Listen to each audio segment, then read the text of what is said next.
اللعين الرجيم بسم الله الرحمن الرحيم الحمد لله الذي إليه مصائر الخلق وعواقب الأمر نحمده على عظيم إحسانه ونير برهانه ونوام فضله وامتنانه حمدا يكون لحقه قضاء ولشكره أداء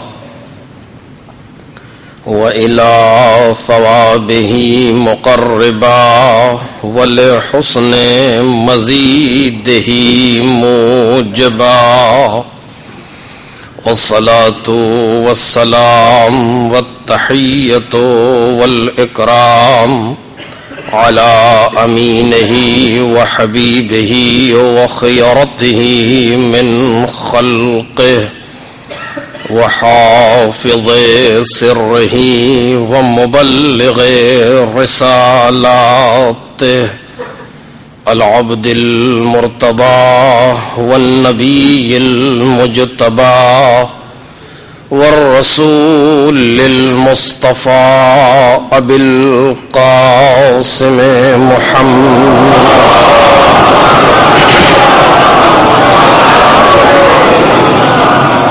وآله الأطيبين الأطهرين الأكرمين المعصومين المظلومين الذين أذهب الله عنهم الرجس وطهرهم تطهيرا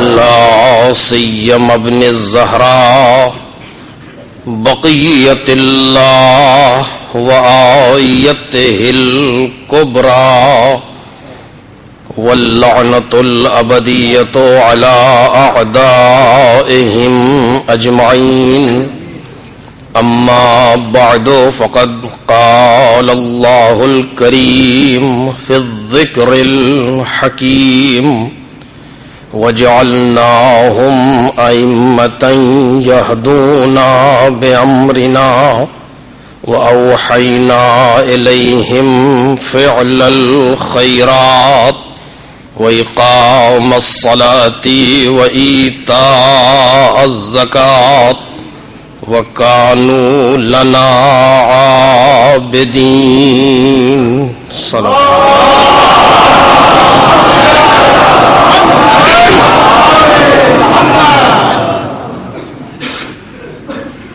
بزرگان محترم،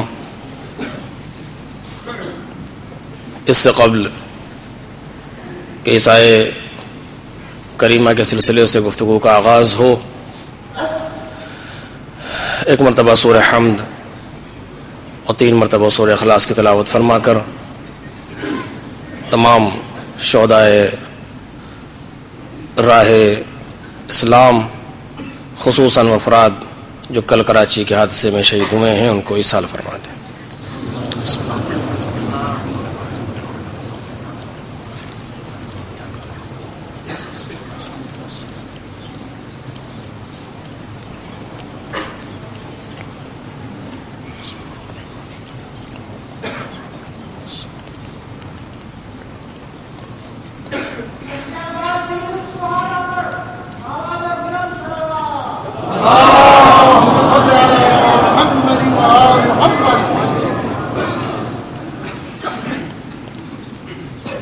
کافی لوگوں نے التماس دعا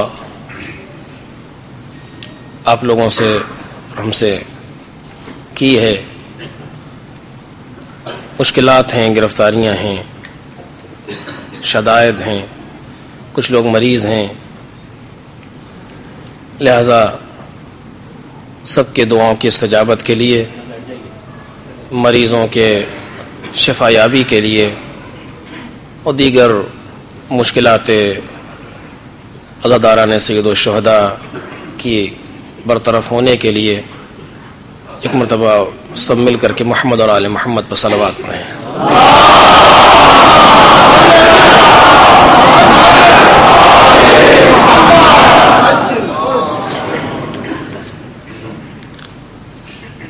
یہ سورہ انبیاء کی آیت ہے جس میں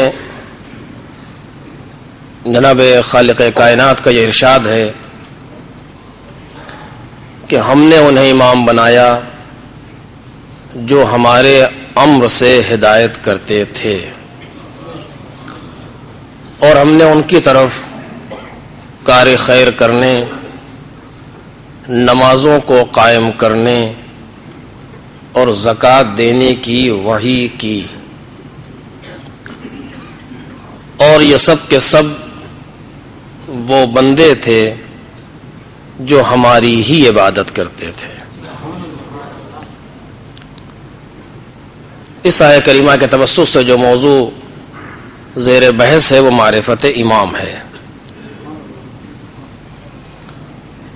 کل کی گفتگو میں آپ کے سامنے یہ بیان کیا گیا کہ معرفت امام کیوں ضروری ہے۔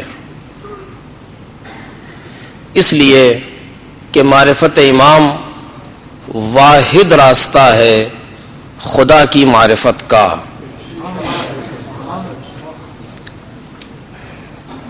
امام کے علاوہ اہل بیت اطہار علیہم الصلاۃ والسلام کے علاوہ جتنے راستے پروردگار کی معرفت کے ہیں سب باطل ہیں۔ انسان معرفت الہی کا ڈھونگ تو رچا سکتا ہے لیکن معرفت الہی تک پہنچ نہیں سکتا، کیونکہ جب یہ جانتا ہی نہیں ہے کہ وہ کون ہے جسے پہچاننا ہے تو کیسے پہچانے گا؟ ممکن ہے کہ بنام خدا کسی مخلوق ذہنی تک پہنچا دے لیکن خدا تک نہیں پہنچ سکتا انسان بغیر امام اور بغیر اہل بیت اطہار علیہم السلام کے۔ اس پر انشاءاللہ اور گفتگو بعد میں آپ کے سامنے ہوگی۔ لہذا معرفت امام ضروری ہے تاکہ ہم معرفت پروردگار تک پہنچیں۔ معرفت پروردگار کیوں ضروری ہے؟ اس لیے کہ وہ ہماری زندگی اور ہماری خلقت کا مقصد ہے۔ لہذا ضروری ہے کہ ہم معرفت حاصل کریں تاکہ ہماری زندگی بے ہدف اور بے مقصد نہ رہے۔ کوئی بھی عاقل کسی کام کو بغیر مقصد کے انجام نہیں دیتا۔ لہذا جب پروردگار عالم نے ہم کو کسی مقصد کے لیے پیدا کیا ہے تو ضروری ہے کہ ہم اس مقصد کو حاصل کریں۔ اور ایک بات اس جگہ پر کہہ کر کے بات کو آگے بڑھا رہا ہوں، وہ یہ کہ معرفت پروردگار کوئی ایسا مقصد نہیں ہے جو حاصل ہو جائے اور بس۔ جیسے آپ دیکھیں مثلا ایک انسان نے کسی کمپنی میں کوئی وانٹ نکلی تھی، اس نے درخواست دے دی اور وہ اس میں قبول ہو گیا، اس میں اس کو اپائنٹمنٹ کر لیا گیا، اس کے بعد ختم ہو گئی۔ اتنا ہی مقصد تھا کہ وہاں تک پہنچ جائے، بس پہنچ گیا۔ اب اس کے بعد پھر وہ ختم ہو گئی بات۔ آپ کو مجلس میں آنا تھا، مجلس کا آنا مقصد تھا، اب آگے فرشیدہ پہ بیٹھ گئے، مقصد ختم ہو گیا۔ لیکن معرفت پروردگار اس طریقے سے نہیں ہے کہ ہم نے معرفت حاصل کر لی ہے بس کام تمام ہو گیا، نہیں۔ کیونکہ معرفت کوئی مادی چیز نہیں ہے، معرفت کوئی ظاہری چیز نہیں ہے، بلکہ معرفت پروردگار ہر لمحہ انسان کو حاصل کرنا ہے۔ کیونکہ معرفت فلسفے اور منطق کی زبان میں مقولہ بالتشکیک ہے، یعنی معرفت میں درجات پائے جاتے ہیں۔ کوئی کسی درجے پر ہے، کوئی کسی درجے پر ہے، کوئی کسی درجے پر ہے۔ لہذا جس درجے پر بھی معرفت کی ہے اس کے بعد والا درجہ بھی باقی ہے، اور اگر اس درجے پر پہنچ جاتا ہے تو اس کے بعد کے مدارج بھی باقی ہیں۔ چونکہ معرفت خدا کوئی محدود چیز کا نام نہیں ہے۔ محدود ہو تو کیسے ہو جب وہ خود لامحدود ہے۔ جب وہ خود لامحدود ہے تو معرفت کس سے محدود ہوگی؟ اس کو بھی لامحدود ہونا ہے. اس نے آواز دی کل یوم ہوا فی شان، وہ ہر دن ایک شان ہے اس کی، ایک دن ایک نئی شان ہے اس کے لیے.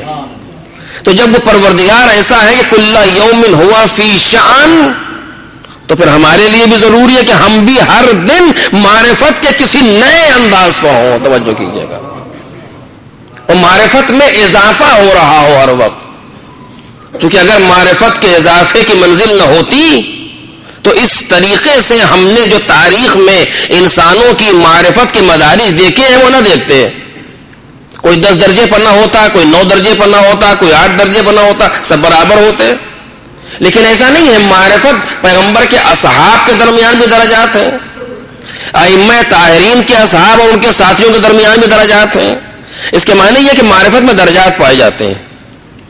لہذا ہر لمحہ انسان کو کوشش کرنا چاہیے کہ اپنے آپ کو بڑھاتا چلا جائے معرفت کی منزل پر. اور اب وہ معرفت کی منازل اور کیسے ہیں اس کو میں انشاءاللہ بعد میں عرض کروں گا آپ کے سامنے. بہرحال معرفت امام یعنی امام کو پہچاننا ہے، امام کی معرفت حاصل کرنی ہے.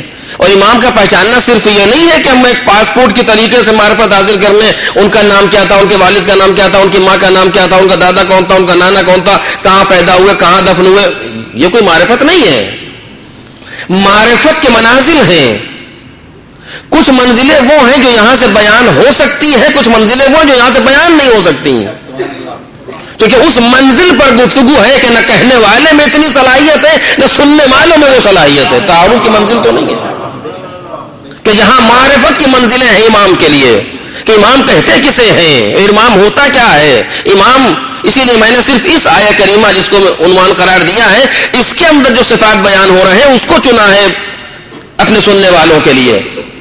ورنہ امام کی معرفت، امام کے صفات کیا ہیں، امام کے کمالات کیا ہیں، امام کی نوری خلقت کیا ہے، یہ سب معرفت کی منزلیں ہیں. ابھی ہم نے امام کو کیا پہچانا؟ ہم اپنے مولا کائنات کو جانتے ہیں. ہم مولا کائنات کو کہاں سے جانتے ہیں؟ کہ 13 رجب کعبے کے اندر پیدا ہوئے، 13 رجب کعبے کے اندر آپ کا ظہور ہوا. یہاں سے شروع ہوتی ہے گفتگو. 21 رمضان مسجد الکوفہ میں آپ شہید ہو گئے. اس 13 رجب اور 21 رمضان کے درمیان محدود انسان کا نام علی نہیں ہے.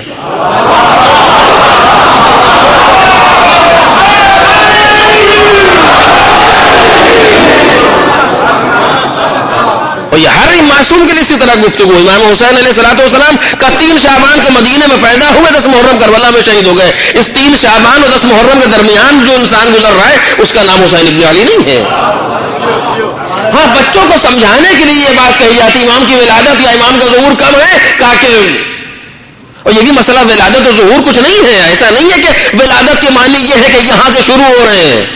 ہم اور آپ تو یہاں سے شروع نہیں ہوئے. اگر ہماری اور آپ کی جو ولادت ہوئی ہے اس کائنات میں ہے تو اس کے معنی یہ نہیں کہ ہم یہاں سے شروع ہوئے ہیں. نہیں. الم آحد الیکم یا بنی آدم اللہ تعبدوا الشیطان. اے بنی آدم کیا ہم نے تم سے یہ عہد نہیں لیا تھا؟ بنی آدم کی اولاد کیا ہم نے تم سے یہ عہد نہیں لیا تھا کہ اللہ کے علاوہ کسی کی عبادت نہ کرنا، میری عبادت کرنا اور شیطان کی اطاعت نہ کرنا؟ یہ کب عہد لیا گیا؟ ہمارے اور آپ کے پیدا ہونے کے بعد کہ فرشتہ آیا ہو تو بتائیے.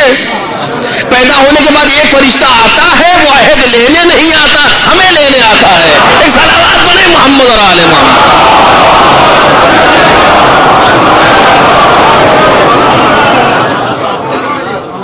تو یہ ایسا نہیں ہے کہ اگر کہ ولادت کی معنی ہے کہ امام یہاں سے شروع ہو رہا ہے، شروع نہیں. ہم یہاں سے شروع نہیں ہوتے، امام کے یہاں سے شروع ہوں گے. اور ان کی ابتدا تو سوائے پروردگار کے کوئی جانتا ہی نہیں ہے. امام کی ابتدا کو سوائے ذات واجب کے کوئی جانتا ہی نہیں ہے. جانے کیسے ہو تو جانے. تو بہرحال یہ بچوں کے لیے کہا جاتا ہے کہ امام حسین علیہ السلام 3 شعبان کو آپ کی ولادت ہوئی سن 4 ہجری مثلا.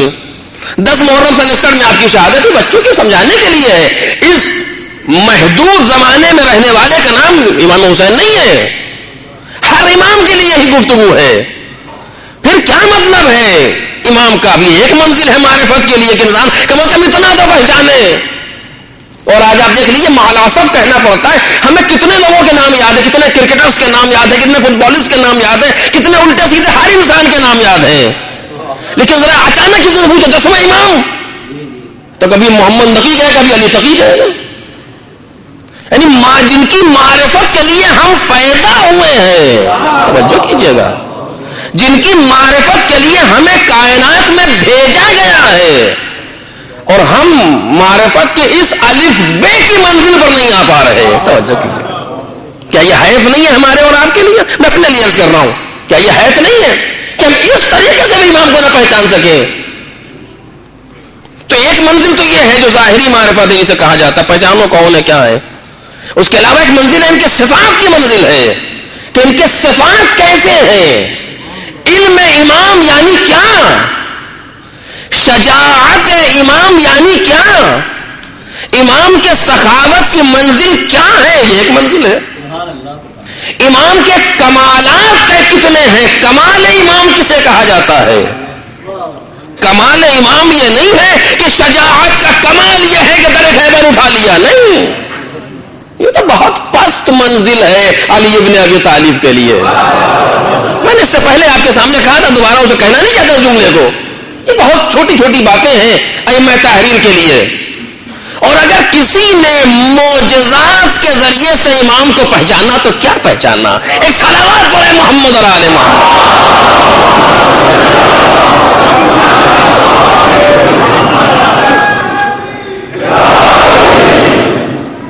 یہ تو بہت امام بڑی بلند منزل کا نام ہے.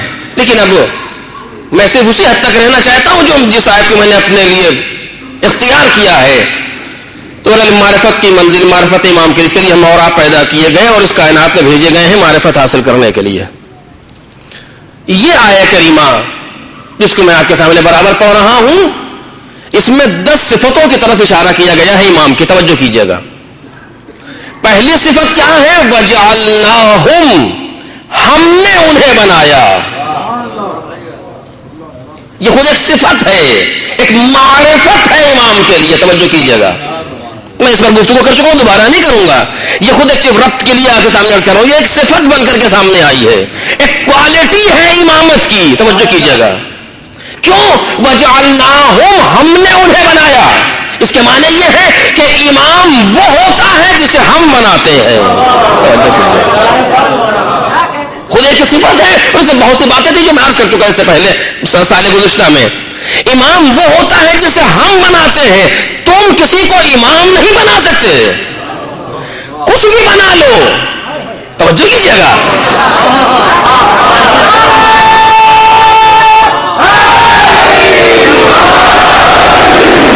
چاہے کچھ بنا لو، بنا سکتے ہو. ہم تمہارے بنانے کا انکار نہیں کر رہے، تم بنا سکتے ہو، جو چاہے بنا لو، لیکن کسی کو تم امام نہیں بنا سکتے. توجہ کیجیے گا، کیونکہ یہ ہمارا اختیار ہے، ہم امام بناتے ہیں. اس پر گفتگو تھوڑی سی آج ہوگی دوسرے انداز میں. وَجَعَلْنَاهُمْ، یہ پہلی صفت امام کی اس آیت کریمہ میں. وَجَعَلْنَاهُمْ أَئِمَّةً، ہم نے انہیں بنایا ہے اور ہم نے انہیں امام بنایا ہے. امام یعنی پیشوا، امام یعنی قائد، امام یعنی آگے رہنے والا. امام وہ نہیں ہوتا جس کے آگے آگے قوم چلے. نہیں، امام وہ نہیں ہوتا جو قوم سے کسی صفت میں مدد چاہے. دیکھیے گا، امام وہ نہیں ہوتا جو اپنی ہدایت میں قوم کا محتاج ہو. امام وہ نہیں ہوتا جو اپنی جہالت کو قوم کے مشورے سے دور کرے. آج ان باتوں کو آپ محسوس کر ہی رہے ہوں گے. امام وہ نہیں ہوتا کہ جو قوم کا محتاج ہوتا ہے. نہیں، امام وہ ہوتا ہے جو ہر صفت کمالیہ میں سب سے آگے نظر آتا ہے. اگر شجاعت کی منزل ہے تب بھی امام سب سے آگے نظر آئے گا. اگر سخاوت کی منزل ہے تب بھی امام سب سے آگے نظر آئے گا. اگر صبر کی منزل ہے تب بھی امام سب سے آگے نظر آئے گا. ہر میدان کمال میں جو سب سے آگے نظر آتا ہے اسے امام کہا جاتا ہے. ایک صلوات پڑھ دیں محمد اور آل محمد.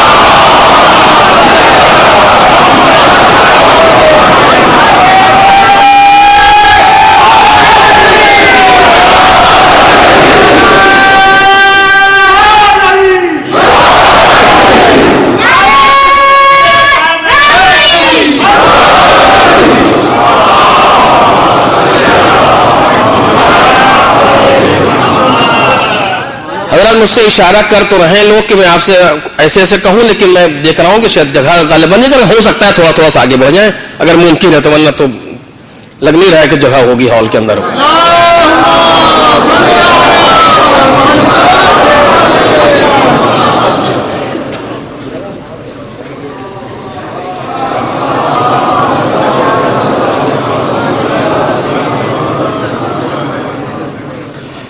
تو آپ کچھ کہیں؟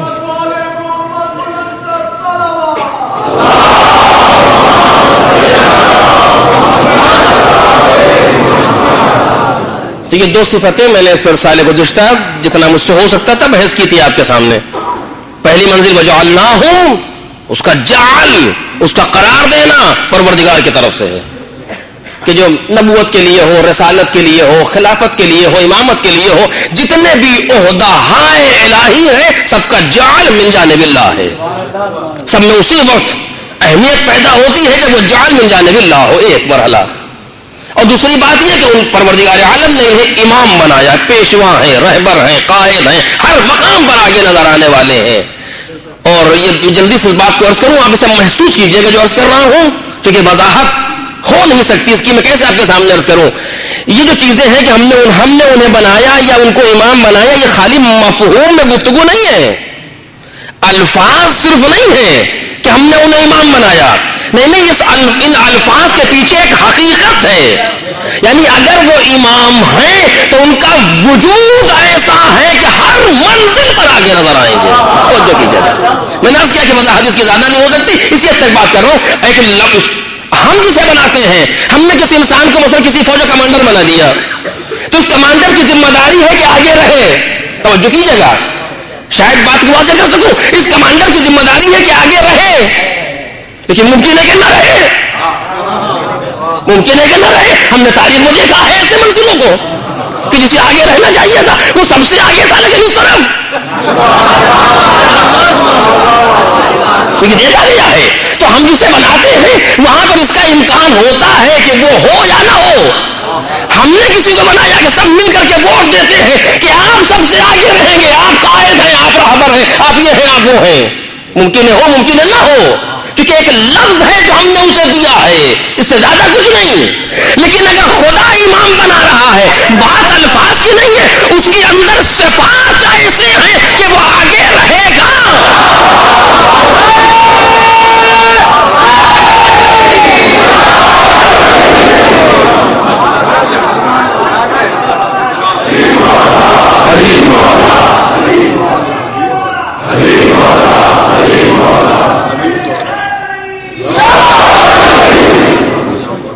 تو خدا خود جب بناتا ہے تو وہ استعداد و صلاحیت و اہلیت عطا کرتا ہے، اور اہلیت و صلاحیت و استعداد کی وجہ سے بناتا ہے. ہو نہیں سکتا کہ آگے نہ رہے. توجہ کیجیے گا، جو خالی اعتبار نہیں ہے بلکہ حقائق ہے جو ان الفاظ کے پیچھے پائے جاتے ہیں.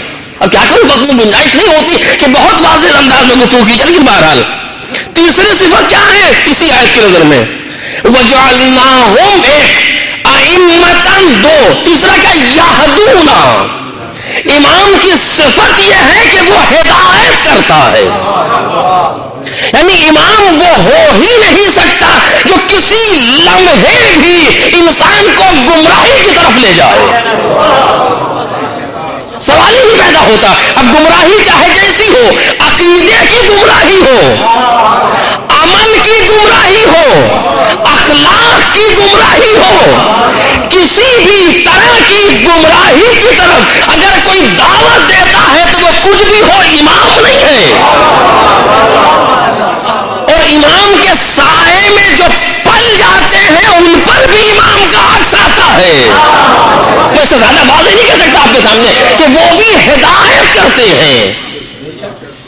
لیکن میں اس لفظ ہدایت پر کچھ دیر رکوں گا. میں نے پچھلے سال ہلکا سا اشارہ کیا تھا، اس سال ذرا اس کی وضاحت کر کے بات کو آگے بڑھانا چاہتا ہوں. ہم نے ابراہیم کو اسحاق اور یعقوب عطا کیا نافلتن، وَكُلًّا جَعَلْنَا صَالِحَيْنِ، اور ہم نے ان دونوں کو سب کو صالح بنایا. وَجَعَلْنَاهُمْ أَئِمَّةً، اور ہم نے انہیں امام قرار دیا. جناب ابراہیم کو جناب اسحاق کو اور جناب یعقوب کو قرآن مجید نے کم از کم یہ 3 مرجع ضمیر تو ہیں جو جعلناہم میں کہ ہم نے ان کو امام بنایا. توجہ کیجیے گا. اب ذرا سے بحث رکے گی یہاں پر تاکہ بات ہمارے بچوں کی نظر میں واضح ہو سکے. بزرگ تو مجھ سے بہتر جانتے ہیں. جناب ابراہیم تاریخ امام نبوت اور رسالت کا وہ نبی ہے کہ جس کے جتنے عہدہ الہی ہیں تقریباً سب ہیں جناب ابراہیم کے پاس. اور امام نے اس پر سند دی ہے. میں اس حدیث کو سے پہلے ہی پڑھ چکا ہوں. ان اللہ اتخذ ابراہیم خلیلا قبل ان یتخذہ عبدا. اس سے پہلے کہ خدا ابراہیم کو خلیل بناتا عبد بنایا. اور اس لفظ کو میں انشاءاللہ آخر کی تقریر میں واضح کروں گا آپ کے سامنے. اور جب عبد بنا لیا تو خلیل بنایا. وَإِنَّ اللَّهَ اتَّخَذَ إِبْرَاهِيمَ نَبِيًّا قَبْلَ أَن يَتَّخِذَهُ خَلِيلًا. اور اس سے پہلے کہ عبد بناتا خلیل بناتا عبد بنایا. جب عبد بنا لیا تو خلیل بنایا. جب خلیل بنا لیا تو نبی بنایا. جب نبی بنا لیا تو امام بنایا. توجہ کیجیے میں جو بات عرض کر رہا ہوں. جب نبی بنا لیا تو امام بنایا. یہ حدیث کی روشنی میں قرآن کی روشنی میں بھی یہی بات ہے. اب یہاں سے ذرا سی بات رکے گی اور شاید گفتگو ذرا سے سنگین ہو لیکن جلدی عرض کروں گا. کیا ہے قرآن کی نظر میں؟ قرآن نے آواز دی سورہ بقرہ میں. وہ آپ سنتے رہتے ہمیشہ کی سنی ہوئی آیت ہے. وَإِذِ ابْتَلَىٰ إِبْرَاهِيمَ رَبَّهُ بِكَلِمَاتٍ وَإِذِ ابْتَلَىٰ إِبْرَاهِيمَ رَبُّهُ بِكَلِمَاتٍ فَأَتَمَّهُنَّ قَالَ إِنِّي جَاعِلُكَ لِلنَّاسِ إِمَامًا. توجہ کیجیے گا. پروردگار عالم نے کچھ کلمات کے ذریعے سے ابراہیم کا امتحان لیا. جب انہوں نے اس امتحان کو مکمل کر دیا یا خدا نے اس امتحان کو پورا کر دیا ابراہیم کے لیے تو قدرت نے آواز دی انی جاعلُکَ للناس اماما. ہم تمہیں امام بنانے والے ہیں. توجہ کیجیے گا. ہم تمہیں لوگوں کے لیے امام بنانے والے ہیں. یہ آیت اس بات کی دلیل ہے کہ نبوت اور رسالت کے بعد ہے امامت. نہیں بات واضح نہیں ہوئی. کیسے نبوت اور رسالت کے بعد ہے امامت؟ کیونکہ پروردگار عالم نے امتحان لیا ابراہیم کا اور جیسے ہی امام بنا دیا. توجہ کیجیے گا. بات ایک سے دوسری بات نکلے گی لیکن توجہ چاہتا ہوں. جب امام بنا دیا تو جناب ابراہیم نے دعا کے لیے ہاتھ اٹھائے. آواز دی وَمِن ذُرِّيَّتِي. یعنی پروردگار اس امامت کو ہماری ذریت میں باقی رکھ یا باقی رکھے گا. دعا ہے ابراہیم کی جو حکایت کر رہی ہے. فوراً جواب قدرت آیا لا ینالو عہد الظالمین. ابراہیم دعا قبول تو ہے. یہ امامت تمہاری ذریت میں رہے گی تو لیکن یہ عہدہ ظالموں تک نہیں پہنچے گا. نہیں ابھی یہ بات ایک کے بعد ایک ہے لیکن میں اس لکھا ادھر رکنا چاہتا ہوں. شاید میں نے اس سے پہلے کبھی کہا ہو لیکن پھر آپ کے سامنے گزارش کر رہا ہوں تاکہ اس آیت کی طرف سے بات واضح ہو جائے. لا ینال عہد الظالمین. یہ عہدہ ظالموں تک نہیں پہنچے گا. خود اسی ایک لفظ سے امام کا معصوم ہونا ثابت ہو گیا. انسان ادھر ادھر کی باتوں میں الجھتا ہے یہ معصوم ہے کہ نہیں ہے کیسے. خود یہی ایک لفظ بتا رہا ہے کہ امام معصوم ہوتا ہے. کیسے؟ میں اس کو آپ کے سامنے ثابت کروں تاکہ بات واضح ہو جائے. امام معصوم ہوتا ہے. کیسے معصوم ہوتا ہے؟ کہ قدرت نے کہا لا ینال عہد الظالمین. ہمارا عہدہ ظالموں تک نہیں پہنچے گا. اچھا پھر صرف ایک ہی عہدے کی بات نہیں کہ جو بھی ہو عہدی جو بھی میرا عہدہ ہے وہ کوئی بھی ہو. ایک بات کلی کہی جا رہی وہ نبوت ہو وہ رسالت ہو وہ خلافت ہو وہ امامت ہو کوئی بھی میرا عہدہ ظالم تک نہیں پہنچے گا. یعنی عہدہ الہی کا رکھنے والا معصوم ہوگا. کیسے؟ توجہ کیجیے کیسے معصوم ہوگا. دیکھیے لا ینال عہد الظالمین. ہمارا عہدہ ظالموں تک نہیں پہنچے گا. توجہ چاہتا ہوں. اس ظلم کی 4 صورتیں بن سکتی ہیں. 4 صورتیں. کون کون سی صورتیں؟ پہلی صورت کہ انسان پوری عمر ظالم رہا ہو از اول تا آخر. ایسے لوگ ہیں کائنات میں تھے تعجب نہ کیجیے گا جو از اول من المہد الی اللہ ظالم ہے. تھے بھی اور ہوں گے بھی. لا ینال عہد الظالمین کی ضمن عرض کر رہا ہوں پوری عمر ظالم رہا ہو. ایک. دوسرا عمر کے پہلے حصے میں صحیح تھا، عمر کے بعد کے حصے میں ظالم ہو گیا. تاریخ میں ایسے بھی ہے، زبیر ہم میں سے تھا جب تک بیٹا نہیں پیدا ہوا. تو ظلم پہ ایک بڑا لاگو ہے. اگر عمر کو آپ تقسیم کریں، عمر کے ابتدائی حصے میں ظالم نہیں ہے، صحیح انسان ہے. عمر کے آخری حصے میں ظالم ہو گیا. دو، تیسری صورت دوسری صورت کو الٹ دیجئے کہ عمر کے شروع کے حصے میں ظالم تھا لیکن آخری حصے میں صحیح ہو گیا. تین، چوتھی صورت کے من المہد الی اللہ ظالم رہا ہی نہیں. یہ چار ہی صورتیں بن سکتی ہیں، حصر عقلی ہے. آپ پانچویں صورت بنا ہی نہیں سکتے. یا پوری عمر پوری زندگی ظالم ایک، یا پوری زندگی غیر ظالم دو، یا زندگی کی ابتدا میں ظالم انتہا میں غیر ظالم، یا زندگی کی ابتدا میں غیر ظالم انتہا میں ظالم. یہ چار ہی صورتیں بن سکتی ہیں. تو دیکھیے گا ان چار صورتوں میں وہ انسان جو شروع سے آخر تک ظالم رہا یا عمر کے آخری حصے میں ظالم ہے، ان دو کے لیے خدا سے عہدے کی دعا کرنا مقام ابراہیمی سے بعید ہے. توجہ میرے عزیزو، ابراہیم جیسا انسان کہ جو 16 برس کی عمر میں بتوں کو توڑ کے آگ میں جا رہا ہو. اور آپ کو معلوم ہے ظلم کی معراج کیا ہے؟ یا بنی ان الشرک لظلم عظیم. اے میرے لال، شرک ظلم عظیم ہے. جناب سلیمان، جناب لقمان، ان الشرک لظلم عظیم. شرک ظلم عظیم ہے. یعنی اگر اس سے تعبیر کیا جائے تو یا پوری زندگی شرک، یا پوری زندگی موحد، یا زندگی کی ابتدا میں مشرک آخر میں موحد، یا زندگی کی ابتدا میں موحد آخر میں مشرک. یہ چار صورتیں بنتی ہیں. جو پوری زندگی مشرک رہا ہو یا زندگی کی آخری حصے مشرک ہو، اس کے لیے جناب ابراہیم دعا کر ہی نہیں سکتے، کیونکہ ابراہیم تنہا موحد ہے پوری کائنات میں.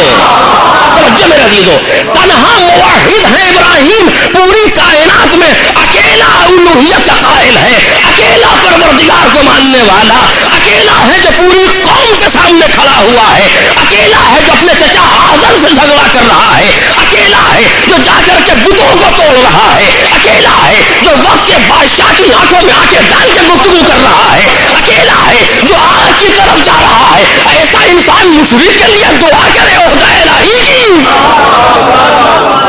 سوال ہی نہیں ہوتا. جناب ابراہیم دعا کر ہی نہیں سکتے. دو صورتیں کٹ گئی، بچی دو صورتیں جو ابراہیم علیہ السلام کے ذہن میں ہو سکتی ہے کہ شروع میں گڑبڑ تھا بیچارہ لیکن آخر میں تو ٹھیک ہو گیا. ایک مرحلہ یا پھر پوری زندگی صحیح رہا ہو. یہ دو صورتیں لے کر کے ابراہیم دعا کر سکتے ہیں. ان میں سے ایک کو خدا نے کاٹ دیا. ایک صورت کو خدا نے کاٹ دیا کہ لا ینال عہد الظالمین، یعنی ظالم کو خدا نہیں ملے گا. اب بچی ایک ہی صورت جو من المہد الی اللحد، ظلم جس کے قریب نہ آیا ہو. توجہ میرے عزیزو، ظلم کی تین قسمیں ہیں. بات زیادہ نہ بڑھ جائے. ظلم کی تین قسمیں ہیں. یا ظلم اپنے نفس پر ہوگا، یا ظلم دوسروں پر ہوگا، یا ظلم خدا کے سلسلے میں ہے جس کو شرک کہا جاتا ہے. جو لوگوں پر ظلم ہے وہ بھی ظلم ہے. جو اپنے اوپر، جو معصوم کی بنائی ہوئی تین صورتیں ہیں، جو اپنے اوپر ظلم ہے یہ بھی ظلم ہے. امام کون ہوگا جو اپنے اوپر بھی ظلم نہ کرے، دوسروں کے اوپر بھی ظلم نہ کرے، خدا کے سلسلے میں بھی ظلم نہ کرے. یعنی جو کسی حصے میں ظالم نہ رہا ہو، کسی عمر کے کسی حصے میں مشرک نہ رہا ہو، اسی کو عہدہ مل سکتا ہے. اور جن کی ایک عمر گزری ہو بتوں کے سامنے سجدہ.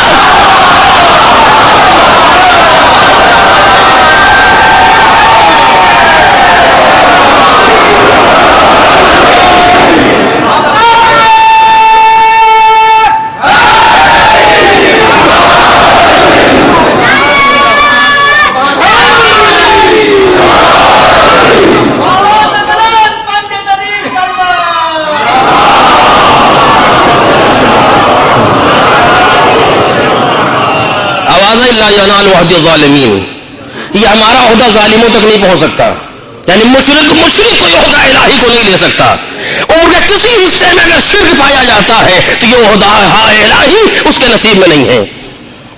آواز دی انی جاعلوک للناس اماما، توجہ کیجیے گا، ہم تمہیں لوگوں کا امام بنانے والے، کہ یہاں بھی وہی لفظ انی جاعلوک، میں تمہیں بنانے والا ہوں، یعنی میرے علاوہ کوئی بنا نہیں سکتا امام۔ توجہ کیجیے گا، جناب ابراہیم کا امتحان لیا، جناب ابراہیم کو امامت کے لیے پروردگار نے کہا، توجہ کیجیے، جو جملہ عرض کرنا چاہتا ہوں آپ کے سامنے، جناب ابراہیم نے کیا کہا؟ وَمِن ذُرِّيَّتِي، پروردگار میری ذریت میں،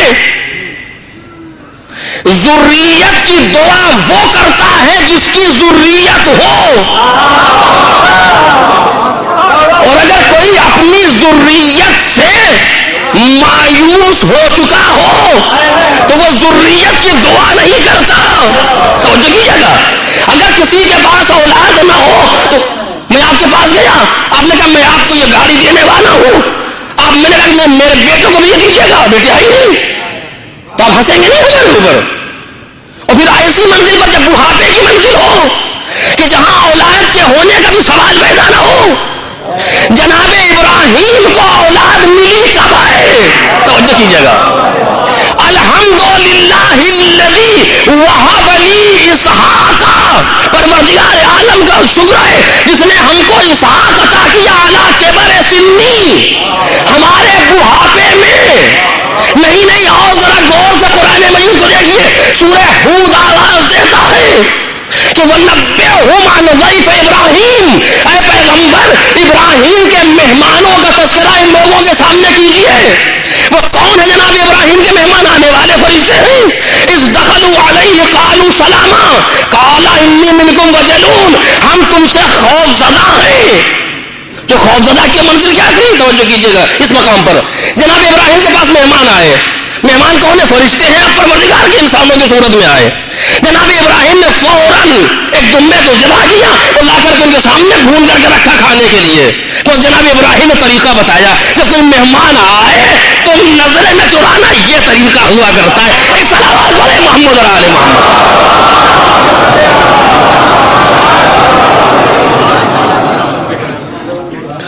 لا کر کے رکھا گیا، ان لوگوں نے غزہ کی طرف ہاتھ نہیں بڑھایا۔ سورہ ہجر اس کی منظر کشی کر رہا ہے کہ جب فلما رأینہم لا تصل الیہ، جب انہوں نے دیکھا کہ ان کا ہاتھ غزہ کی طرف نہیں بڑھ رہا، نکرہم واوجس منہم خیفہ، تو جناب ابراہیم کو یہ اچھا نہیں لگا اور ایک خوف ان پر طاری ہوا، تو انہوں نے آواز دی لا تخف، آپ ڈریے نہیں، گھبرائیے نہیں، ہم قوم لوط کی طرف جا رہے ہیں اور ہم آپ کو بشارت دے رہے ہیں۔ تو جو چاہتا ہوں جو جملہ کرنا چاہتا ہوں، آپ کو بشارت بشرناکا نبشرکا بغلام علیم، سورہ ہود، ہم آپ کو ایک غلام علیم یعنی ایک بیٹے کی بشارت دے رہے ہیں۔ تو جناب ابراہیم نے کیا کہا؟ ابشرتمونی علی مسنی الکبر، اب تم ہمیں بیٹے کی بشارت دے رہے ہو جو ہم اتنے بوڑھے ہو چکے، فبما تبشرون، اب کیا بشارت دینے آئے ہو؟ قرآن ہماری خطابت نہیں ہے، فبما تبشرون، اب کیا بشارت دے رہے ہو؟ تو انہوں نے کیا جواب دیا آنے والوں نے؟ بشرناک بالحق فلا تکن من القانتین، ہم تمہیں حق کی بشارت دے رہے ہیں، مایوس ہونے والوں میں سے نہ ہو۔ یعنی اسباب ظاہری کے اعتبار سے، جملوں پر غور کیجیے گا کیونکہ مقام نبوت و رسالت ہے، اسباب ظاہری کے اعتبار سے ان کے اس حصے پر پہنچ چکے ہیں کہ جہاں عادتاً اولاد نہیں ہوتی۔ اب سمجھے آپ کہ جناب ابراہیم کو بڑھاپے میں اولاد ملی، اور بڑھاپے میں اولاد ملی، یہ واقعہ اس کے بعد کا ہے کہ ہم نے ابراہیم کو آزمایا۔ ابراہیم کو آزمایا گیا بڑھاپے میں، اور جب بڑھاپے میں آزمایا گیا تو پھر پروردگار عالم نے کہا انی جاعلوک للناس اماما، ہم نے انہیں امام بنایا ہے بڑھاپے کی صورت میں۔ اب ان کی صفت یہ ہے کہ یہدون، یہ ہدایت کرتے ہیں، توجہ کیجیے گا، یہ ہدایت کرتے ہیں۔ تو اب تک جو پوری عمر گزری ہے نبوت اور رسالت میں، وہ کیا ہدایت کی منزل پر نہیں تھی؟ بس یہاں سے میں کل کی گفتگو کے لیے زمینیں فراہم کروں گا. میرے عزیز و جناب، اگر امام کی صفت ہے کہ یہدون، امام ہدایت کرتا ہے، تو یہ کہاں کس سے گیا؟ ابراہیم سے، جو خود نبی بھی ہے، جو خود رسول بھی ہے. تو وہ نبی ہی کیا جو ہدایت نہ کرے، وہ رسول ہی کیا جو ہدایت نہ کرے. تو اب کیا کہا گیا کہ ہم نے ان کو امام بنایا، جو ہدایت کرتے تھے ہدایت کرتے ہیں. تو یہ کوئی صفت نہیں ہے، اس کے معنی یہ ہے کہ وہ ہدایت اور ہے جو بعنوان نبی اور رسول کر رہے تھے، یہ ہدایت اور ہے جو بعنوان امام کریں گے. ایک صلوات پڑھیں محمد اور آل محمد.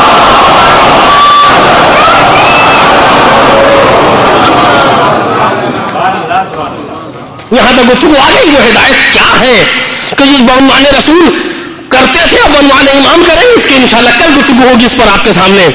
لیکن ایک لفظ یہاں بیان کروں تاکہ ذہن میں شبہ نہ رہ جائے. وَأَوْجَسَ مِنْهُمْ خِیفَةً، کہ ان کے جناب ابراہیم کو خوف پیدا ہوا ان آنے والوں سے. یا انہوں نے فرمایا کہ انی منکم وجلون، ہم تم لوگوں سے وجل یعنی خوف کی منزل پر ہیں. ہمارے یہاں خوف ایک بری صفت سمجھی جاتی ہے جو فضیلت نہیں ہے، رذیلت ہے. تو جناب ابراہیم کے اندر یہ خوف کیسے آیا؟ وہ تو نبی ہیں، وہ تو رسول ہیں. لیکن میرا عزیزو توجہ کیجیے گا، خوف صرف خوف یہ برا نہیں ہے کہ جو نبی کے اندر نہیں ہونا چاہیے. دیکھیے 3 حالتیں ہیں خوف میں، جس کو اردو میں سب خوف کہا جاتا ہے، لیکن جب اس میں بحث ہوتی ہے تو 3 حالتیں ہیں. ایک حالت شجاعت ہے، ایک حالت تہور ہے، ایک حالت جبن ہے. شجاعت درمیانی صفت ہے اور کمال ہے اور فضیلت ہے. تہور فضیلت نہیں ہے، جبن بھی فضیلت نہیں ہے. مطلب کیا ہے؟ خوف جو حالت طاری ہوتی ہے انسان پر، یعنی جب انسان کسی مکروہ یا کسی ایسی چیز کو دیکھے اس سے ڈر جائے. ڈر کے کیا کرے گا؟ تو جو چاہتا ہوں ڈر کے اپنا دفاع کرے گا یا بیٹھ جائے گا؟ اگر ڈر کے بیٹھ گیا تو جبن ہے جو برا ہے. لیکن اگر اس خوف کی بنیاد پر اس نے ایکشن لیا اور دفاع کے لیے آمادہ ہوا، مقاومت کی، تو اس کو شجاعت کہتے ہیں. یہ برا نہیں ہے. خوف باعث بنتا ہے کہ انسان اس مکروہ چیز کے مقابلے میں کھڑا ہو اور کھڑا ہو کر کے اس کا دفاع کرے. کچھ لوگ وہ ہوتے ہیں جنہیں کچھ احساس ہی نہیں ہے، کسی بھی چیز میں کود پڑے جا کر کے اور سمجھتے ہیں کہ ہم شجاع ہیں. نہیں، یہ شجاعت نہیں ہے، یہ تہور ہے. اسے بے باکی کہتے ہیں، اس کو بے احتیاطی کہتے ہیں. ہم کسی سے نہیں ڈرتے، کچھ بھی ہو جائے. نہیں، یہ غلط ہے، ایسا نہیں ہے، بلکہ منزل احتیاط کی ہے اور شجاعت کے ساتھ ہے. جب یہ فیصلہ ہو گیا کہ اس کے ساتھ کھڑا ہونا ہے سامنے، اب پیچھے نہ ہٹنا. لیکن کوئی کچھ بھی کہے ہم تو کھڑے ہیں، یہ غلط ہے. توجہ کیجیے گا، میں ایک بار دلیل دے رہا ہوں تاکہ بات واضح ہو جائے. تہور اپنے آپ میں آپے سے باہر نکل جانا، جبن یعنی ڈر کے گھر میں بیٹھ جانا، ان دونوں کی درمیانی صفت کا نام ہے شجاعت. ان دونوں کی اردو میں جبن کو خوف کہتے ہیں، عربی میں خوف کے معنی وہ نہیں ہے. خوف وہ ہے جو پیدا ہوتا ہے، اس کے نتیجے میں یا شجاعت آتی ہے یا جبن آتا ہے. جبن بھی غلط ہے، تہور بھی غلط ہے، شجاعت درمیانی ہے. تو جو چاہتا ہوں میرے عزیزو ایک لفظ کہنا چاہتا ہوں، تہور وہ ہے کوئی کچھ بھی کہہ رہا ہو، ہمیں کرنا ہے جو کرنا ہے. جبن یہ ہے کہ ڈر کے گھر میں بیٹھ جائیں. شجاعت یہ ہے اپنی قوت کو صحیح مقام پر استعمال کرنا. تو جو چاہتا ہوں اپنی قوت کو صحیح مقام پر استعمال کرنا. تلوار سے خط کھنچ گیا، تلوار سے خط کھنچ گیا، لیکن اس کے معنی یہ نہیں ہے کہ اب کوئی کچھ کہے ہم نہیں مانیں گے. اس کو تہور کہتے ہیں، مرضی امام پر قوت کو کنٹرول کر لینا. یہ شجاعت ہے، کمال عباس ہے. ایک صلوات پڑھ دیں محمد اور آل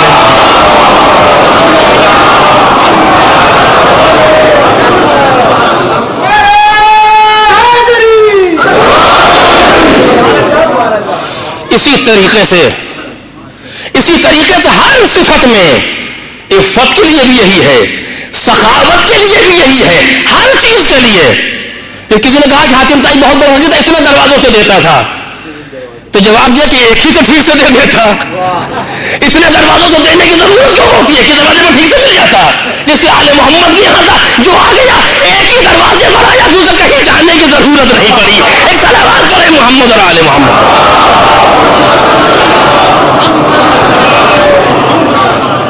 تو یہ مقام ابراہیمی ہے کہ جناب ابراہیم نبی بھی ہے، رسول بھی ہے. نبوت اور رسالت کو ہدایت سے جدا نہیں کیا جا سکتا. تو اب امامت کے لیے کیا ہے کہ یہ ہدایت کرتے ہیں. اس کے معنی یہ ہے کہ وہ ہدایت جو بعنوان نبی اور رسول ہے وہ اور ہے، اور وہ ہدایت جو بعنوان امام ہوگی اور ہوگی. اور اس ہدایت کیا ہے اس کو انشاءاللہ کل آپ کے سامنے بیان کروں گا کہ اس ہدایت کے معنی کیا ہے جو امام کے لیے بیان ہوتی ہے، اور امام کی ہدایت میں اور نبی اور رسول کی ہدایت میں فرق کیا ہوتا ہے. میرے عزیزوں، اگر جب تک منازل واو سامنے نہ آ جائیں اس وقت تک بات سمجھ میں نہیں آ سکتی ہے. اس طرح تو کہنا ٹھیک ہے کہ مقام امامت بالا تر ہے مقام نبوت سے بھی، مقام رسالت سے بھی، لیکن کیسے بالا تر ہے؟ قرآن کی آیات سے انہی مسائل کو حل کرنا ہے. ایک صلوات کو ہے محمد اور آل محمد.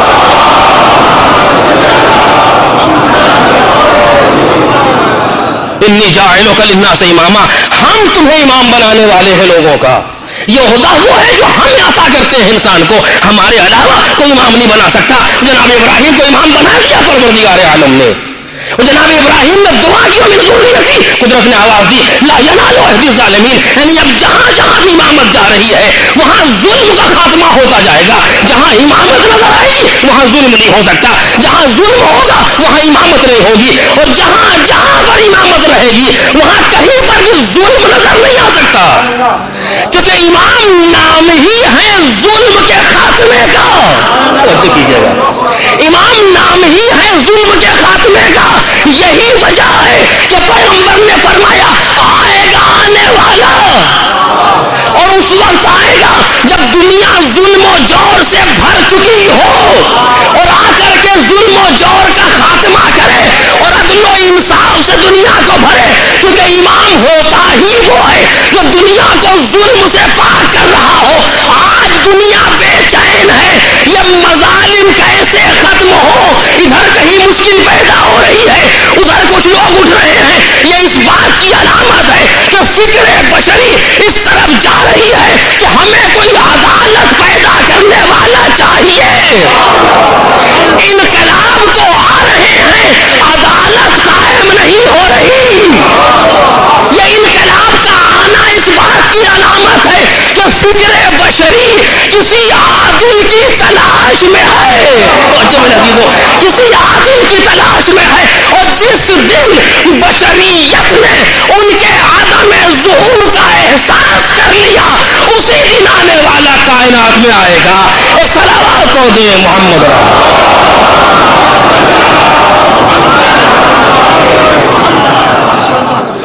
لہذا ضروری ہے کہ ہم فراہم کریں ان مقامات کو کہ جہاں سے ظلم کے خاتمے کے لیے گفتگو ہو رہی ہو. توجہ کیجیے گا، ایسے ہی نہیں کسی کہنے والے نے کہا تھا کہ قتل حسین اصل میں مرگ یزید ہے، اسلام زندہ ہوتا ہے ہر کربلا کے بعد.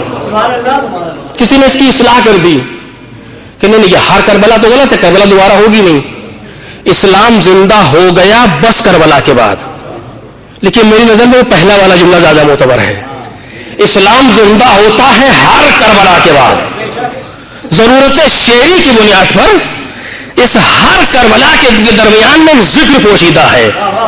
یعنی یوں کہنے والا کہنا چاہتا تھا اسلام زندہ ہوتا ہے ہر ذکر کربلا کے بعد. جہاں پر بھی کربلا کا تذکرہ ہوگا وہاں پر اسلام میں حیات نو پڑے گی. توجہ کیجیے گا، وہاں اسلام میں حیات نو پڑے گی، کیونکہ اس کا تذکرہ ہے کہ جو ان کے بخشد بھی یقین ہارا یقین، ان کے لرزد السجود ان زمین، اس کا تذکرہ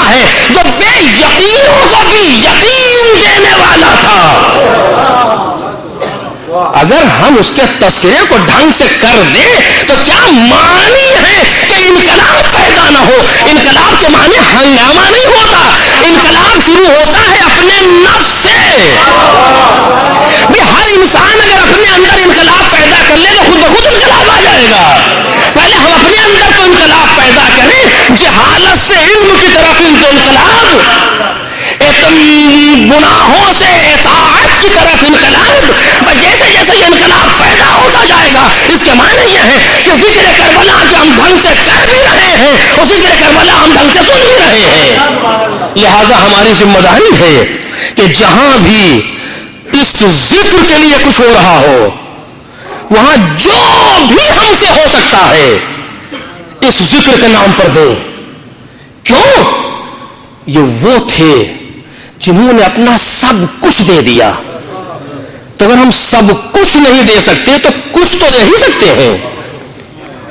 ہاں میرے عزیزو، آپ کو معلوم ہے کہ اتنا بڑا پروگرام، اس کے لیے بہت چیزوں کی ضرورت ہوتی ہے، لہذا جس سے جو ہو سکتا ہے، یاد رکھیے گا یہ معاملہ صرف امام حسین سے کرنا چاہیے اور انسان کسی سے نہیں۔ اور ہم نے دیکھا ہے کہ جو بھی تن من دھن کسی اعتبار سے آل محمد کے لیے کچھ صرف کرتا ہے، آل محمد اس کو اٹھا نہیں رکھتے۔ بس میرے عزیزو، یہ والنٹیئرس آپ کے سامنے ہیں، اور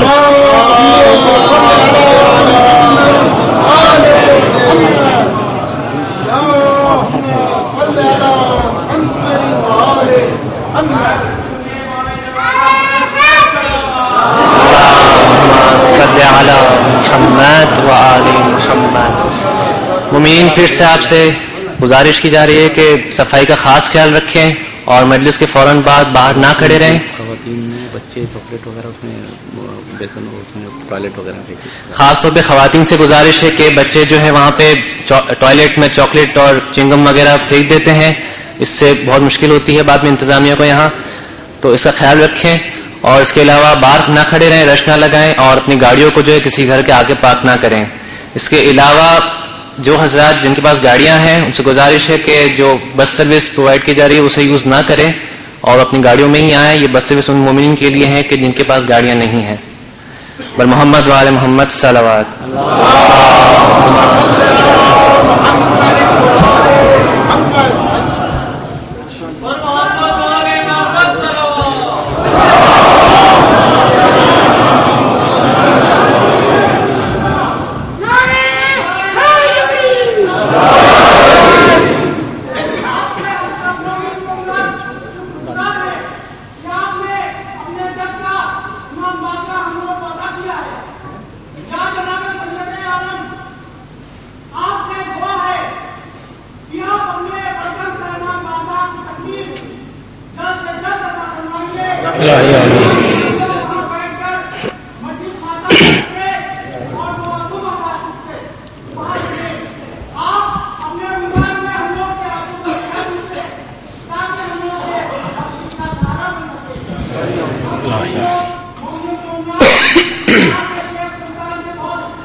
انشاءاللہ انشاءاللہ انشاءاللہ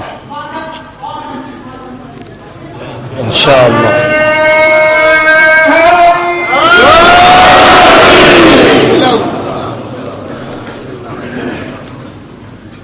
بس میرے عزیزو،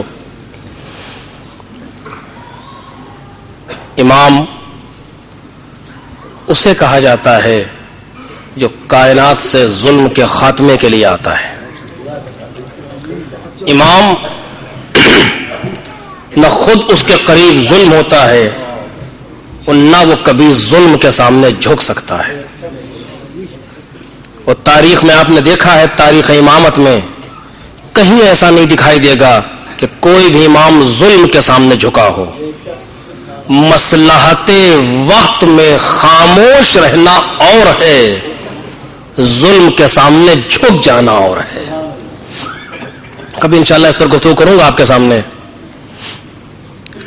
اور اسی ظلم کے خاتمے کے لیے جب ظلم اس منزل پر آ گیا کہ جہاں پر ظلم کو حق بنا کے پیش کیا جا رہا تھا، تو ایک ظلم کے خاتمے کے لیے اٹھا اور آواز دی کہ جب تک میں ہوں ظلم بنا میں حق سامنے نہیں آ سکتا. مسجد میں بیٹھے گفتگو کر رہے ہیں کہ قاصد آیا کہ آپ کو ولید بلا رہا ہے. تو کہا کہ تم چلو ہم آتے ہیں. آپس میں گفتگو ہونے لگی کہ اس وقت ولید ہمیں کیوں بلا رہا ہے. تو امام نے کہا کہ مجھے لگتا ہے کہ یزید کا باپ دنیا سے چلا گیا اور یزید تخت خلافت پہ بیٹھا ہے اور ہم سے بیعت لینے کے لیے ہم کو بلایا جا رہا ہے. ابھی یہ گفتگو ہو رہی تھی، قاصد پھر آیا، کہا ہم کہہ چکے ہیں کہ تم چلو ہم آ رہے ہیں. امام بیت الشرف آئے، گھر آئے اپنے، جوانان بنی ہاشم کو ساتھ لیا اور لے کر کے دربار ولید کی طرف چلے. دربار کے باہر امام نے سب کو روک دیا، ولید نے ہمیں تنہا بلایا ہے، ہاں اگر ہماری آواز بلند ہو تو تم آ جانا. دربار میں امام گئے، ولید نے امام کا احترام کیا، کھڑا ہوا، امام کو برابر میں بٹھایا اور بٹھانے کے بعد معاویہ کے دنیا سے جانے کی خبر دی. امام نے اسلامی دستور کے مطابق کہا انا للہ و انا الیہ راجعون، یعنی عقل ہو تو سمجھ لو کہ ہم اللہ کے لیے ہیں، ہم کسی غیر کی بیعت نہیں کرتے. اس کے بعد اس نے یزید خط دکھایا. امام نے کہا کہ سنو، یہ مسئلہ رات کی تاریکی میں نہیں، دن کی روشنی میں طے ہوگا. تم بھی لوگوں کو بلاؤ، ہم بھی آتے ہیں، پھر دیکھتے ہیں اینا حق بالخلافہ، کہ کون خلافت کا مستحق ہے. ولید نے بات کو مان لیا. مروان نے کہا اگر چلے گئے دوبارہ ہاتھ نہیں آئیں گے، یا بیعت لے لیں یا سر قلم کر لیں. اتنا سننا تھا امام گھومے، یبن الزرقاء اتقتلنی ام ہوں، اے میلگو چش والی کے بیٹے، تو مجھے قتل کرے گا یا وہ؟ اس آواز کا بلند ہونا تھا کہ بنی ہاشم دربار میں داخل ہوئے.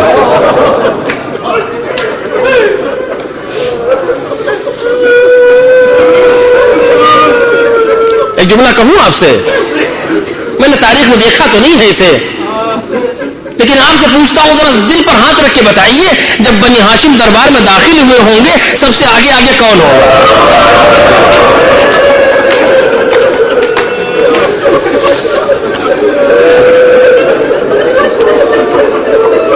وَجَعَلْنَاهُمْ أَئِمَّةً يَهْدُونَ، سب سے آگے آگے علی کا شیر ابو الفضل العباس، تلوار کے قبضے پر ہاتھ ہے، مولا کے چہرے پر نظر ہے.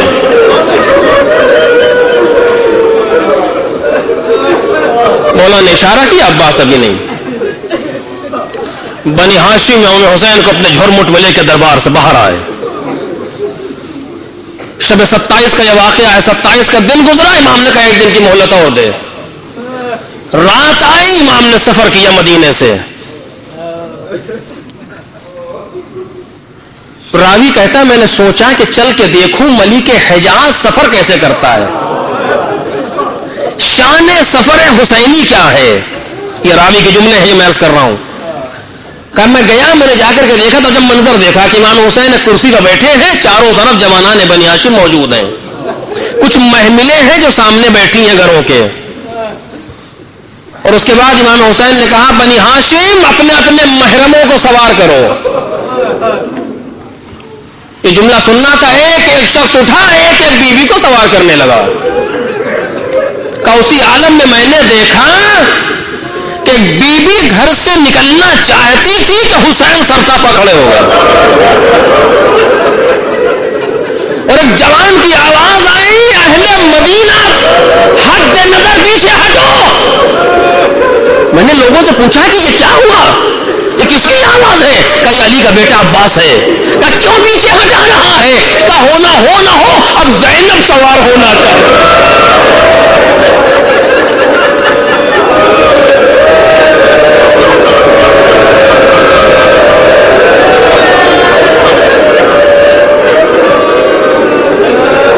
سارے جوان بنی ہاشم کے آگے بڑھے, جناب زینب کو سب نے سوار کرا دیا.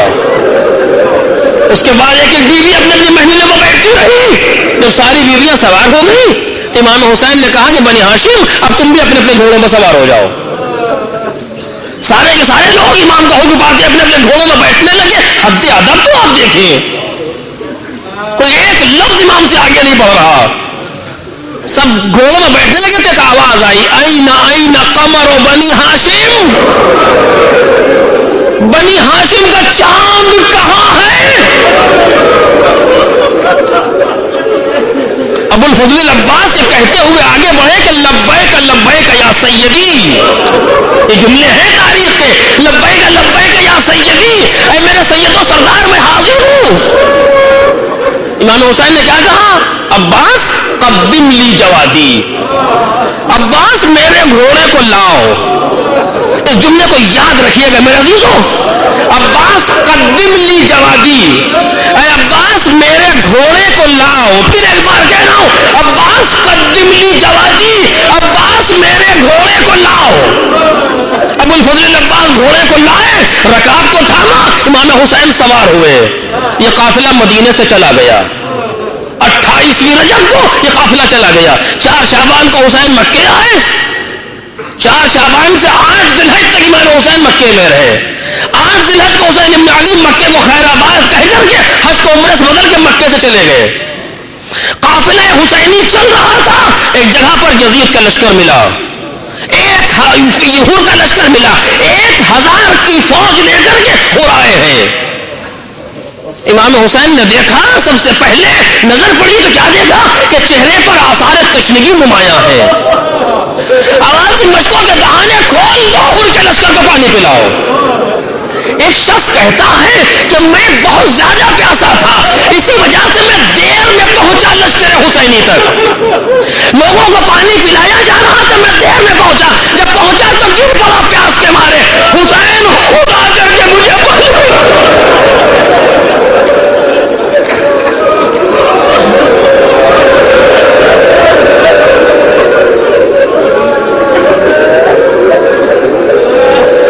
امام حسین سے ہر کی گفتگو ہوئی.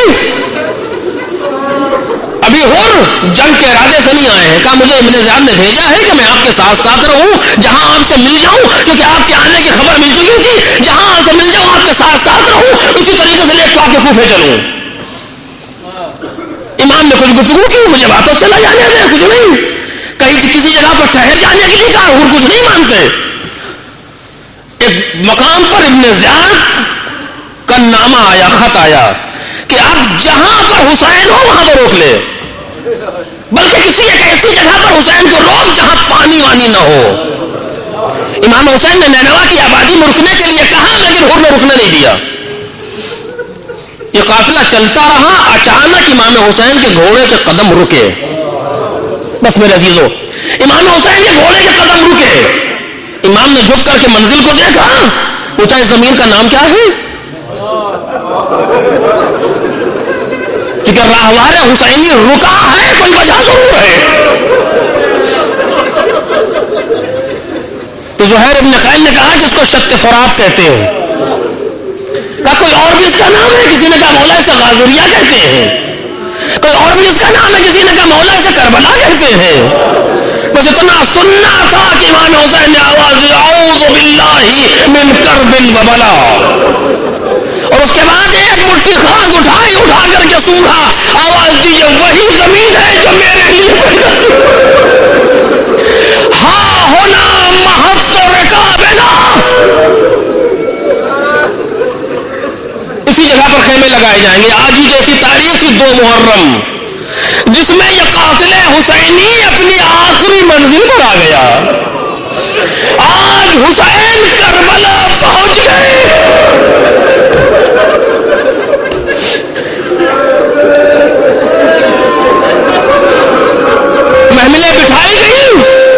جلائے گئے, بیویوں کو اتارا گیا.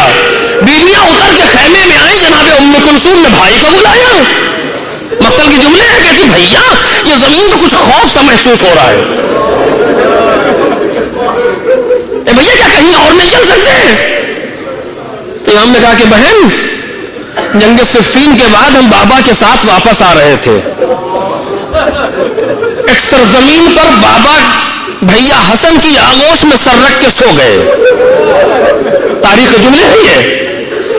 کچھ دیر کے بعد بابا کی آنکھ کھلی اور بابا زار و قطار رو رہے تھے. بھیا حسن نے پوچھا کہ بابا رونے کا سبب کیا ہے؟ کہا ابھی میں نے خواب میں دیکھا کہ یہ سرزمین خون سے غرق ہے اور میرا حسین اسی خون میں غوطہ ہوا ہے اور ایک ایک کو نصرت کے لیے پکار رہا ہے اور کوئی جواب دینے والا نہیں ہے. بس میرا بھی تو آپ رو لیے, بات تمام ہو رہی ہے. پھر بابا نے مجھ سے پوچھا کہ میرے لال اگر ایسا وقت آئے تو کیا کرو گے؟ میں نے کہا تھا بابا میں صبر کروں گا, یعنی یہ زمین میرے ہی لیے بنائی گئی تھی, اب ہمارا سفر اسی جگہ پر تمام ہو رہا ہے. لو عزیزو, کاروان حسینی آ گیا اس منزل پر. حسین ابن علی نے زمین کو خریدا اور خرید کے پھر انہیں کو ہبا کر دیا. ایک ایک سے وصیت ہے, کبھی خواتین سے وصیت ہے, کبھی مردوں سے وصیت ہے, کبھی چھوٹے چھوٹے بچوں سے وصیت.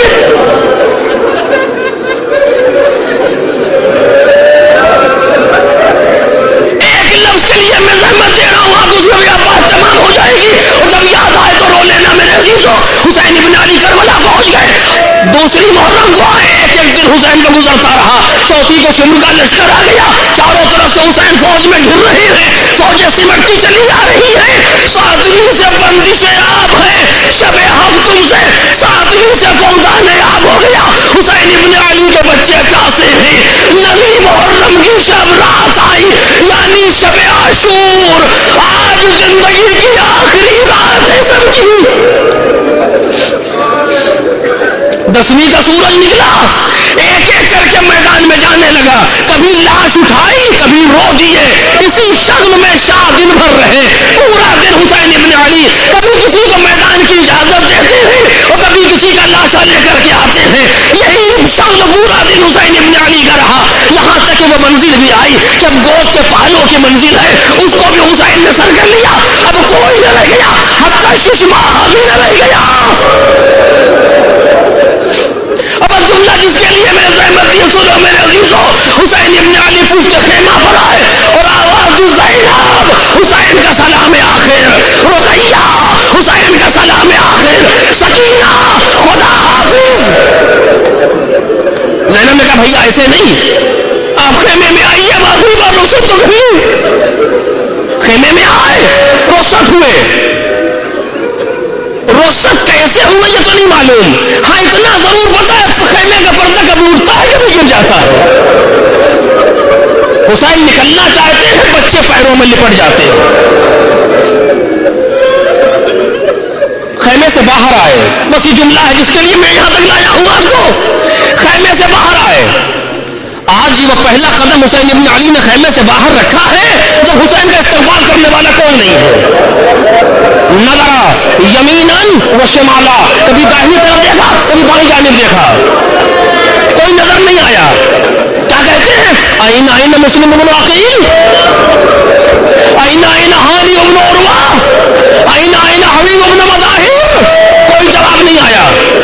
امام حسین نے کہا مالی اولادیکم یا فرسان الحیا و یا ابطال الصفا مالی اولادیکم فلا تجیبونی. ارے تمہیں کیا ہو گیا, میں پکار رہا ہوں تم جواب نہیں دیتے.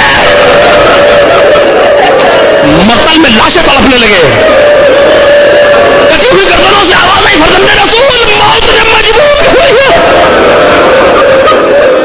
اب جملہ سنیے جو حسین ابن علی نے کہا. امام حسین کیا کہتے ہیں, ایکم یقدم جوادی. کیا کہا امام نے, سن سکیں گے آپ؟ مدینے سے جب حسین چلے تھے تو آخری وقت میں کیا کہتا, عباس قدم لی جوادی, اے میرے عباس گھوڑے کو لاؤ. اب حسین کیا کہہ رہے ہیں؟ انداز بدل گیا, آواز دیتے ایکم یقدم جوادی, ارے تم میں کون ہے جو میرے گھوڑے